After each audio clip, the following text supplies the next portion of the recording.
Now, getting back to Greg Kading, right? I don't believe nothing Greg Kading say, right? For one, to me, he's a dirty cop. Like the way he goes about getting confessions. Like, let's just go with the first one, right?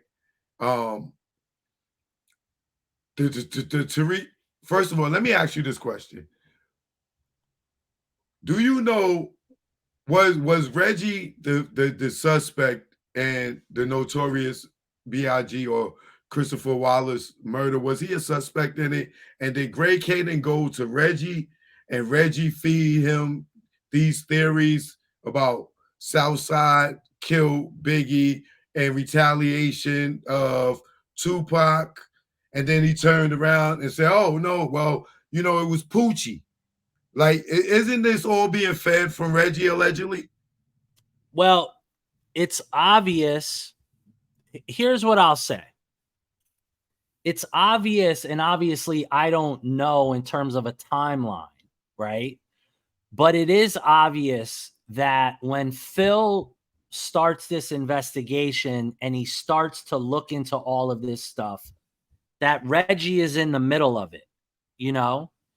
And what also I think happened is close to what you're saying, right? Is Greg Kading, when he is doing what he's quote unquote supposed to be doing, which is investigating the murder of Biggie, what he really was doing was he was a pawn by the bosses at the LAPD to control the narrative, to completely control the narrative, because the lawsuit, right? prior to doing the Biggie case, Kading had a few cases, specifically a case by a guy by the name of Ramos, who was this big narcotics trafficker in South Central. And Kading fucked that case up so bad that the district attorney wanted nothing to do with him.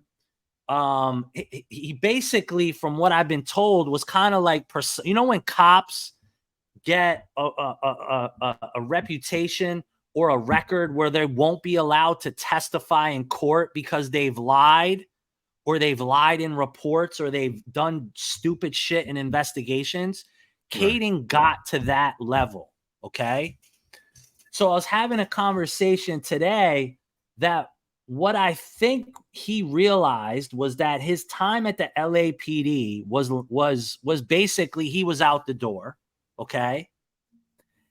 And secondarily to that, he was kind of this pawn that was being used by the LAPD, and he said, "You know what? I'm going to write a book. I'm gonna make money from being the guy who was sort of put onto this for God knows what reason. I don't know." And to make the lawsuit disappear.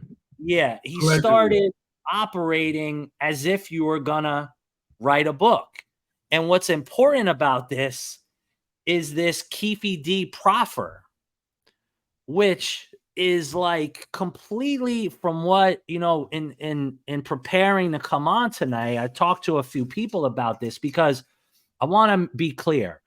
The Tupac stuff, I'm just starting, or I have obviously a lot of knowledge because they're, somehow intertwined, but I don't have half of the knowledge, that I do in the Biggie stuff, that I do in the Pac stuff. But I have, a podcast that will come out season 3 about Tupac. That's called Tupac versus Compton. That will go into a bigger story about Compton and the murder of Pac. Well, some of this stuff will come in. But Greg Kading does a proffer with Keefe D. Okay. Now, this proffer that he does with the FBI. Okay, as a part of a drug case. It has nothing to do with Tupac. It has nothing to do with the Tupac case at all. And second to that, Greg Kading is not, as an LAPD detective, is not supposed to be investigating the murder of Tupac. Remember, his job is to fucking investigate the murder of Biggie. Right. So he brings Keefe D in on a third case here. And I'm sorry if this is getting confusing because it's fucking moronic. And he gets Keefe D to proffer on this thing. And all of a sudden, Keefe D starts telling this story about fucking Tupac and the night Tupac is killed. Well, guess what? Wait, not necessarily. Now, hold on. Now, I know a little bit more about this case, right? Right. So, Greg Kading just like Teresa Swan, his tactic is to catch you dirty to get you to talk, right? Yeah. So he ran up on her. She did some fraud or whatever, this, that, and other. And then he writes a statement saying Poochie wrote this statement confessing to killing Biggie, right? And he shows it to her. Now he knows this is complete bullshit because he wrote it. And she goes, oh, yeah, that's what Poochie said. Yeah, everything Poochie says is the truth.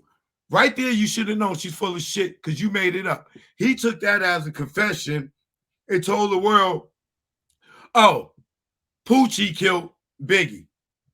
Oh, because Teresa Swan confessed to this statement that, nigga, that statement is fucking fake, bro. You made it up. So what did she confess to that never happened? Because Poochie never wrote and never confessed to it. That came from Reggie. Reggie told him, oh, Teresa Swan was going to see Suge on lawyer visits. Suge could have been getting some pussy. Excuse my French, pardon my French. He could have used that opportunity to have sex, right? Not necessarily draw up a plan to kill Biggie like he knew Biggie was going to be in town and knew where he's in jail, right? So I don't believe that. But once again, and my theory is Reggie and whoever allegedly took it upon themselves to kill Biggie for whatever. Now, I don't know if you know, there's interviews where Big is dissing Pac, where he's rapping at the radio station. He's doing, I think, Long Kiss Goodnight, which is a diss to Pac, right? So outside of him running around LA is already disrespectful to maybe those people on the death row side, right? But then again, they could be smart and just want to use it as retaliation. Second, right, which you may never seen. I don't know if you ever seen, you was watching back then, but on Rap City, when you see Biggie sitting in the park with Joe Claire, that was Biggie's last interview, and it aired that Saturday. During the day, it aired, right? Joe Claire asks Biggie in that interview, so, you know, Tupac saying that, you know, he has sex with Faith. And Big replies, if he did, he won't no more. I'm like, no, Big, no. You can't say that in Cali. That night, his ass was dead. That show, now BET, they cut that shit out. When he got killed that night, they never aired it again. But I think that was also a fuel on the fire to make whoever wanted to kill Big that night really like, yo, we gonna get this motherfucker. This is like, he already up at the radio station. He already running around LA. Now this motherfucker shows with no remorse and says, yeah, well, if Tupac fuck Faith, he won't no more. Like that nigga's dead. And the way he said it was so cold, I know that pissed him off. You know what I'm saying? In my opinion, right? So what I see is that Biggie may have happened because they was pissed off that he was running around like that, or it may have been a hit, right? Because here's the other side of it. I don't know if Puffy was ever a suspect, but they was beefing at the time, Big and Puff. Big was on his Life After Death was his last album, his obligation. He already went and did a deal with Junior Mafia and didn't do the deal with Bad Boy or Arista. Allegedly, Clive Davis was mad at Puff for letting Big go somewhere else and do a deal. Then there's the argument that Gene Deal witnessed between Puff and Big that day, where now all of a sudden Puff doesn't take Gene with him. He leaves him with Big, and he takes D-Rock with him. Now, there's alleged Reggie says that Puff was trying to hire him while he was out there. I talked to Gene about that. He said it was Paul. Paul did hire one of the Death Row or the guys that was doing security from Death Row, but he was from Long Beach originally, an off-duty cop that was in the circle of the bad boy during that time. Now, Big and Puff had an argument because Big lied to Puff about Little Kim writing her own music, and he done the publishing deal with him. So Big was cutting Puff out of a lot of money by writing for Kim and seizing on them and telling them that they was writing their own stuff. And Gene exposed that to him. So that day, he's like, yo, tell me you did it. If you hear Gene talk, they was arguing, then Puff leaves. Then you got that was the last time I think they was around each other, and it was bad blood. But nobody really looks at it that as maybe a possible theory. And then, Puff seeing the money that was made off the death of Pac. And then it's like, okay, why the fuck are y'all in LA? Everybody in the world know this is a fucking bad idea, but Puffy. And then you lead them to a party. Keefy D and them approach you at the party like, yo, we here, what's up? And you tell Keefy D and them, nah, yo, the feds is on us. We don't need no protection. Yo, here, take these 3 bottles and y'all go over there. Yo, don't come around us. Why all the time you in LA or California, you using these niggas for protection? Now tonight, you already comfortable. You running around the party, this, that, and other. You ain't scared. Mac and Perez is in the party. Like, people were seeing them. They said they was there. I'm gonna ask you about that later, right? And then y'all leave. All of a sudden, you don't ride with the star. You're not in the car with Big. Y'all in separate cars. And then Big gets killed.